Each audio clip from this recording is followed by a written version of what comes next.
Hi hello welcome to mixed talks. Vijayashanti గారు, కళ్యాణ్ రామ్ గారు main లీడ్స్లో నటించిన Arjun son of Vyjayanthi cinema చూడడం జరిగింది. ఈ సినిమాను కళ్యాణ్ రామ్ గారు, విజయశాంతి గారు బాగా ప్రమోట్ చేశారు. ఎన్టీఆర్ గారు ప్రీ రిలీజ్ ఫంక్షన్కు వచ్చి సినిమాను ప్రమోట్ చేసి సక్సెస్ చేయాలని ట్రై చేశారు. ఆ ప్రయత్నాలు సఫలమయ్యాయో లేదో సినిమా రివ్యూలోకి వెళ్ళి తెలుసుకుందాం. సినిమా రివ్యూలోకి వెళ్లే ముందు ఒక సాధారణ ప్రేక్షకుడిగా మా జెన్యూన్ రివ్యూస్ నచ్చినట్లయితే మా వీడియోని లైక్ చేసి షేర్ చేసి ఛానల్ని సబ్స్క్రైబ్ చేయండి. ఒకే ఒక్క సీన్ ఈ సినిమాలో నాకు బాగా నచ్చింది. ఎన్టీఆర్ గారు చెప్పినది కూడా ఆ ఒక్క సీన్ గురించి. నాకు తెలిసి డైరెక్టర్ గారు ఆ ఒక్క సీన్ చెప్పి కళ్యాణ్ రామ్ గారిని సినిమాకి ఒప్పించినట్టున్నాడు. ఆ సీన్ అయితే నాకైతే చాలా బాగా నచ్చింది. Arjun son of Vyjayanthi cinema ఒక కమర్షియల్ మాస్ యాక్షన్ సినిమా అయితే యావరేజ్గా అనిపించింది. సినిమాలో ఎక్కువగా యాక్షన్ సీక్వెన్స్ ఉన్నాయి. వైజయంతి అలియాస్ విజయశాంతి గారు ఒక ఐపీఎస్ ఆఫీసర్, ఆమె భర్త ఒక కోస్ట్ గార్డ్ కమాండెంట్. వారి కొడుకే అర్జున్ అలియాస్ కళ్యాణ్ రామ్. ఆ కోస్ట్ గార్డ్ డ్రగ్స్ను పట్టుకున్నందుకు గాను సముద్రంలో విలన్ను చంపుతారు. ఆ చంపిన వాళ్ళకు శిక్ష పడేటట్టు చేస్తా అని తన కొడుకు అర్జున్కు చెప్పి తన ఉద్యోగానికి వాలంటరీ రిటైర్మెంట్ చేసి వైజయంతి అడ్వకేట్గా మారుతుంది.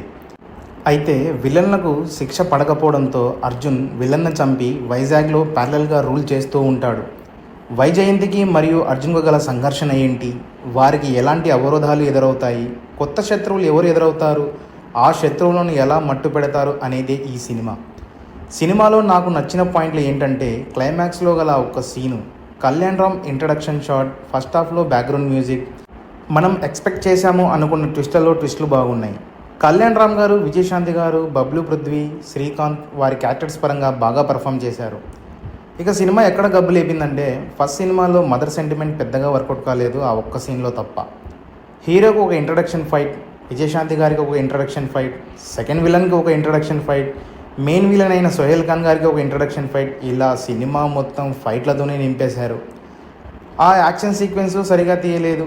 ఫైట్లు జరిగేటప్పుడు వైబ్స్ రావాలి, ఆ వైబ్స్ వచ్చే విధంగా ఫైట్స్ లేవు. క్లైమాక్స్ యాక్షన్ సీక్వెన్స్ నాకైతే బోర్ కొట్టింది. ఒక ఫ్లాష్ బ్యాక్తో సరిపెట్టేదానికి 2-3 ఫ్లాష్ బ్యాక్లు ఉన్నాయి, అవసరమా మాస్టారు? సినిమాలో జైలు మొత్తం తన కంట్రోల్లోకి తీసుకొని పరారైన మెయిన్ విలన్ను హీరో 2 దెబ్బలు కొట్టి చంపడం చాలా సిల్లీగా అనిపించింది. ఐపీఎస్ ఆఫీసర్ అయి ఉండి తన డిపార్ట్మెంట్లో ఎవరు కోవర్ట్గా ఉన్నారో తెలుసుకోలేకపోవడం లాజిక్గా లేదు.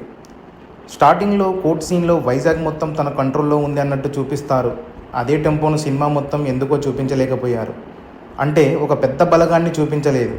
హీరోయిన్కు డబ్బులు బొక్క, ఎందుకంటే ఆ క్యారెక్టర్కి అంత ఇంపార్టెన్స్ లేదు, ఆమెతో పాటలు కూడా బాగాలేవు. సల్మాన్ గారి తమ్ముడు సోహెల్ ఖాన్ గారిని సినిమాలో సరిగా వాడుకోలేదు. సినిమాలో ఎమోషన్స్ని చూపించడంలో డైరెక్టర్ ఫెయిల్యూర్ అని చెప్పాలి. ముఖ్యంగా మదర్ సెంటిమెంట్, అణచివేయబడిన వారి యొక్క బాధలను ఎలివేట్ చేయడంలో. ఈ సినిమాకు నా రేటింగ్ 2.75. ఈ రేటింగ్ కూడా ఎందుకు ఇచ్చానంటే ఆ ఒక్క సీన్ కోసం. ఆ ఒక్క సీను అంటున్నా కదా, రివ్యూలో చెప్తే బాగోదు, సినిమా చూసి మీరే తెలుసుకోండి. సినిమా చూశాక మీకు ఎలా అనిపించిందో కామెంట్ల రూపంలో తెలియజేయండి.